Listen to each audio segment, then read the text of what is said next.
Et yo tout le monde, ici Vmaillé pour une nouvelle critique, et c'est donc encore une critique cinéma. Comme je l'ai dit dans la précédente vidéo, il y a très peu de séries sur lesquelles je peux faire des critiques, ou comment dire, il y a très peu de séries que je regarde sur lesquelles je peux faire des critiques, parce qu'il y a beaucoup de séries de base, mais moi je regarde pas énormément. Donc ça va encore être une critique cinéma sur un film qui est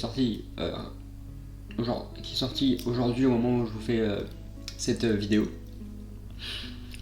Donc, comment dire, ce film, c'est un film dont j'ai jamais fait de critique non plus, tout comme Black Widow, j'avais pas fait.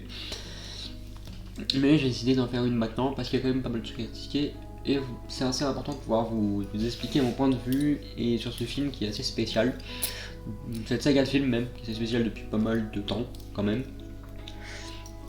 Donc je sais pas si cette vidéo va être très longue ou courte, mais en tout cas je vais faire au mieux pour que vous compreniez mieux mon ressenti par rapport à ce film. Donc ce film c'est un film de la firme Universal.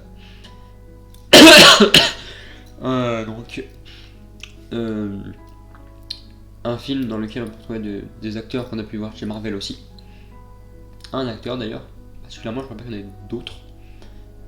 Et un autre on pourra voir chez DC. Donc ce film c'est Fast and Furious 9, Fast 9, qui est donc sorti le 14 juillet 2021 en France et que j'ai pu voir en avant-première le 13 juillet dans mon cinéma. Donc ce film, c'est un film, comment dire, franchement il est assez divertissant, on retrouve du what the fuck comme on le retrouve depuis pas mal de temps dans cette saga, on retrouve l'esprit familial comme on le retrouve depuis beaucoup de temps, pas mal de temps dans cette saga aussi, on a de l'action, on a de la bonne action, ouais, c'est vrai. Tout démarre, c'est vrai, sur le chapeau de roue, t'as pas un truc calme, c'est vraiment action de suite. Très peu de calme, même si un peu. Tout se joue bien, c'est vrai que.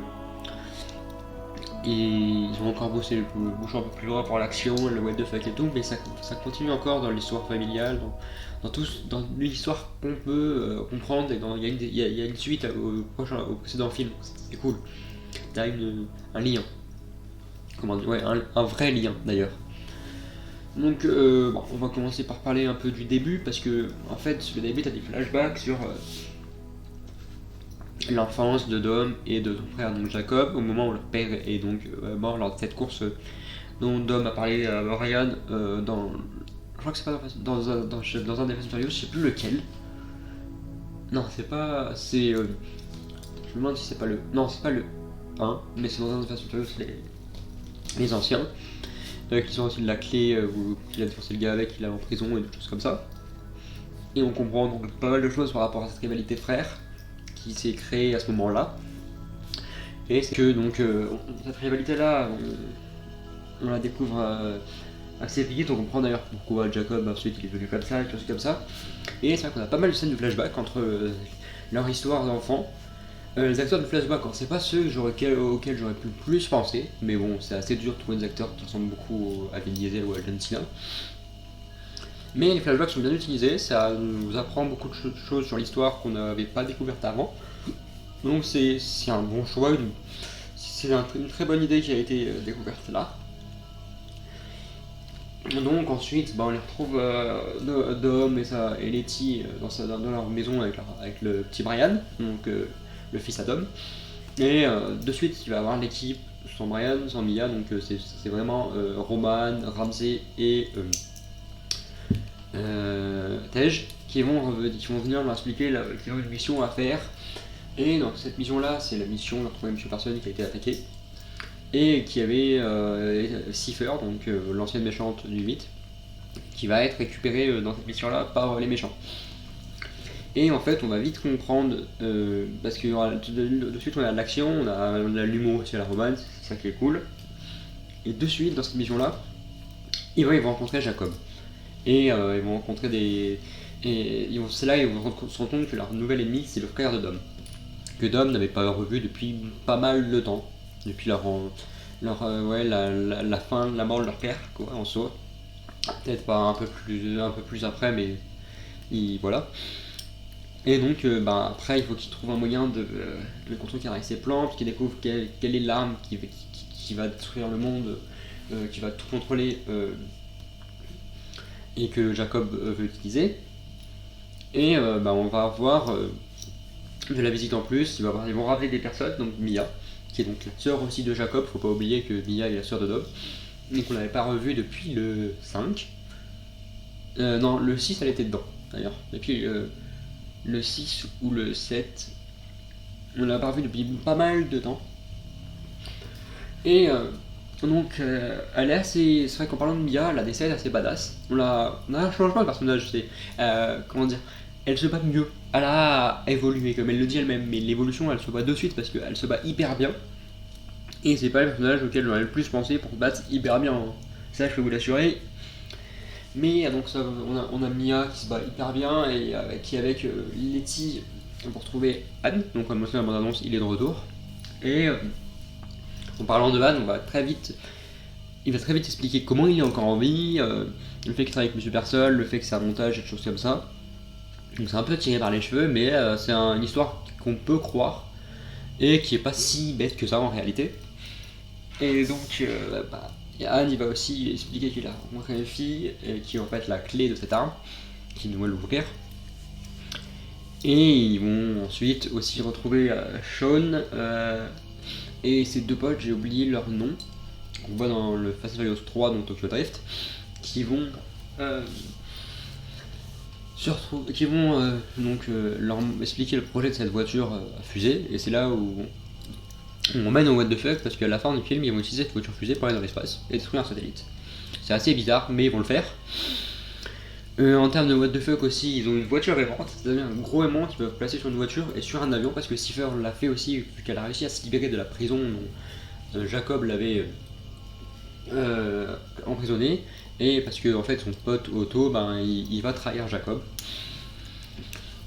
Ça c'est plus vers la fin du film, et en fait on a Jacob vers cette fin de film qui va calmer sa rivalité avec Dom, parce que il va être sauvé parce qu'il va avoir des problèmes et tout, et Mia va le sauver, Dom va le sauver, et lui-même va aider l'équipe à s'en prendre à son pote Otto et à Cipher. Et donc ils vont retourner grâce à deux voitures, un fourgon blindé, un truc que j'aurais jamais cru possible, mais bon. Et on a dans cette scène aussi le retour de Anne dans une voiture un peu jaune-orange qui fait penser à celle qu'il a déjà eue, donc c'est une sorte de flashback hyper cool je trouve. Et c'est vrai qu'on a ensuite cette fin où il va partir, où Dom va laisser partir son frère Jacob pour pas qu'il se fasse rechercher et tout. Et après ça va mener à cette fin où on a en réalité une sorte de teasing, parce qu'en fait ils se retrouvent dans la maison qu'ils avaient tous eu à Los Angeles et aux États-Unis, qui est en train de se faire reconstruire depuis que Descartes Show a tout détruit. Et ils vont se retrouver, ils vont faire la fête et tout. Mais donc on va parler maintenant de la suite, parce que cette suite, c'est ce dont je veux parler, parce qu'il y a un teasing de fou. C'est au moment où il va faire le BD de cité, où Petit Brian va le lancer. Ils disent qu'il manque une place. Et la voiture qui arrive, c'est une Nissan Skyline bleue. On connaît tous à qui elle appartient de base. On sait tous qu'elle appartient à Brian. On sait tous que dans Fast and Furious 10, ça peut être le dernier. Donc moi là, après on a cette voiture qui arrive, elle se gare, et bim, c'est la fin. Le teasing qui nous lance, soit c'est Jacob qui a repris cette voiture là et qui est là, soit c'est vraiment Brian qu'on va revoir dans Fast and Furious 10, donc le frère de Paul Walker qui va jouer le rôle. Et je pense que ça peut être une des meilleures idées qu'ils ont. On retrouve aussi Santos, on retrouve pas Léo parce qu'il a construit un restaurant. Donc on fait tous les personnages qu'on a vus dans la saga, les personnages récurrents. Et il manquerait donc Léo, mais sinon on aurait Brian, Léo, Santos, peut-être même le retour de Hobbs, Jacob, tout le bon coup là, parce qu'on a Anne, Mia qui sont de retour, Sean qui sont de retour, c'est un truc de fou ce film.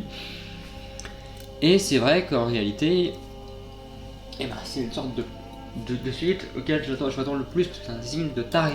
Qui parle en plus de Brian, le fait que les enfants, quand Mia elle est partie retrouver la famille, ils sont avec Brian, donc dans les meilleures mains possibles, parce que c'est Brian quoi. Et il y a une suspense post-générique, et donc c'est pour ça que je vais parler aussi d'une suite par rapport à cette suspense post-générique, parce qu'en fait on a Shaw qui se bat contre, qui veut des informations, et ça frappe à sa porte, et on s'y attendait peut-être pas, mais Anne va le retrouver. parce qu'à la porte c'est Anne. Et Shaw il a peur. Donc soit ça va être sur Furious 10 où Anne va essayer de s'en prendre à Shaw, soit dans Hobbs and Shaw 2, Anne va peut-être essayer de se ramener et défoncer Shaw. Ça, je sais pas dans quel programme ils veulent mettre ça, mais ça peut être un truc de taré. Avec son retour de Anne, donc c'est un truc hyper cool.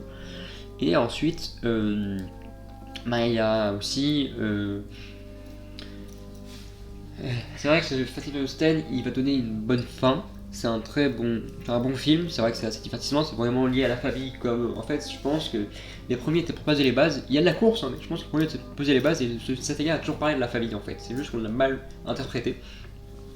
Même si au niveau de fait que c'est parti hyper loin, mais c'est hyper cool comme film, c'est un très bon divertissement pour les fans, et je pense que pour ceux qui sont fans de cette saga, c'est un film à aller voir réellement. Donc moi je me suis assez bien plu, il dure 2h23, c'est une pause générique, donc c'est hyper cool de retrouver ça. Donc ça peut donner aussi une teasing pour d'autres fins, même si on va encore devoir attendre. Et c'est vrai que maintenant, trouver le méchant pour la Fast and Furious 10 va être hyper dur à trouver. Qui peut être ce méchant là? C'est la vérité. Ils vont faire revenir tellement de personnes, je sais pas qui c'est qui peut revenir, à part Brian. Qui peut être le méchant maintenant de cette saga? C'est hyper dur à trouver. Parce qu'il faut un méchant, si c'est le dernier qui doit être fin à la saga, peut-être pas détruire ou tuer nombre de personnages, mais qui va être fin à cette saga, qui boucle la boucle. Ça va être hyper dur à trouver. Donc j'ai vraiment hâte de voir qui pourrait être là, et ça va nous attendre 1 ou 2 ans, comme d'habitude, mais j'ai hâte. Mais en tout cas, c'est un très bon film dont je vous conseille d'aller voir si vous aimez la saga. Et donc c'était Vémaillé pour une nouvelle critique sur Fast and Furious 9, et ciao tout le monde!